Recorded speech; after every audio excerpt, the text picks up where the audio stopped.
Kecap bangau selalu mengutamakan rasa, ya. Kecap bangau, mungkin nama itu sudah tidak asing lagi bagi kita ya, khususnya bila Anda adalah tipe orang yang betah berada di dapur atau para pecinta wisata kuliner ya. Kecap tersebut bukan hanya menjadi barang wajib bagi kuliner Indonesia loh, bahkan istriku sendiri kalau misal kemana-mana itu bawa ini juga. Kalau mau makan mie ayam bawanya ada sausnya, ada kecapnya dari rumah semua. Wah, asik kan? Terus kemudian kata bango, bango bukan bangau ya, BANGO. Kata bangau sebenarnya berasal dari bangau, bangau ya, bangau, bahwa dari jago lokal dia bisa menjadi bintang di tingkat nasional. Ya, pada awalnya kecap bangau merupakan kecap yang hanya dilirik oleh beberapa orang saja. Ya biasa sih kalau awal memang seperti itu ya. Kecap bangau ini merupakan produksi dari sepasang suami istri, Chopit Bone. Nama Indonesianya itu Yusuf Kartadinata dan istrinya Chua Eng Niao. Kalau ini aku nggak tahu nih nama Indonesianya siapa. Maaf ya. Mereka mengawali bisnis tersebut dari pojok kampung di daerah Benteng, Tangerang ya, pada tahun berapa? 1928. Berapa puluh tahun yang lalu ya? Hampir 100 tahun yang lalu ya. Kini tidak ada yang pernah mengira bahwa produk kampung bisa melejit hingga pasar nasional.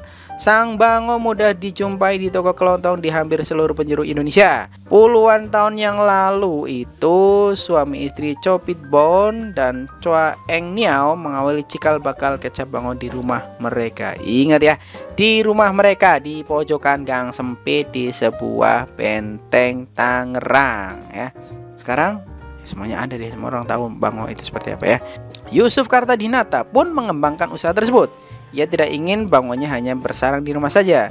Kemudian Yunus pun mencari tempat untuk mengembangkan bisnis kecapnya. Akhirnya ia menemukan sebuah bangunan di Jalan Asem Lama, sekarang Jalan Wahid Hasyim, Tanah Abang, Jakarta Pusat. Yunus dan istrinya bangga karena masyarakat di sekitar begitu menyukai produk kecap buatannya tersebut. Kerja keras Yunus Kartadinata dan istrinya pun membuahkan hasil.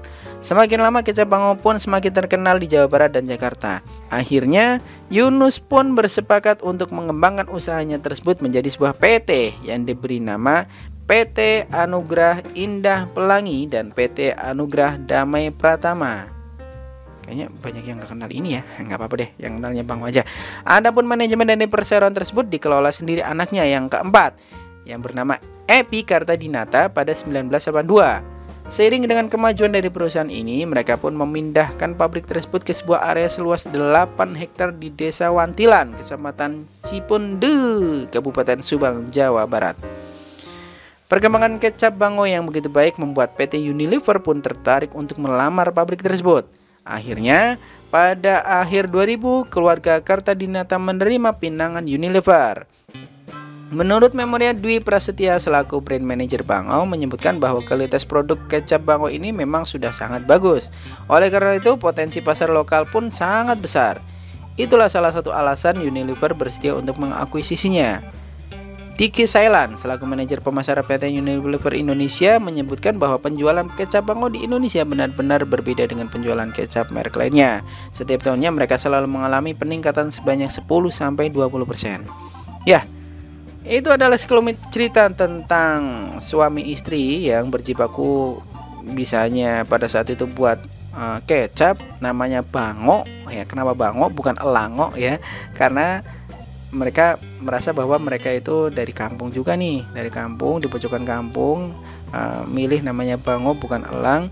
Bango itu kan biasanya kalau kita lihat ya di sawah-sawah, tapi bisa terbang tinggi. Harapannya bango itu bisa terbang tinggi meskipun burung yang deso. Kira-kira seperti itu. Asik kan ya?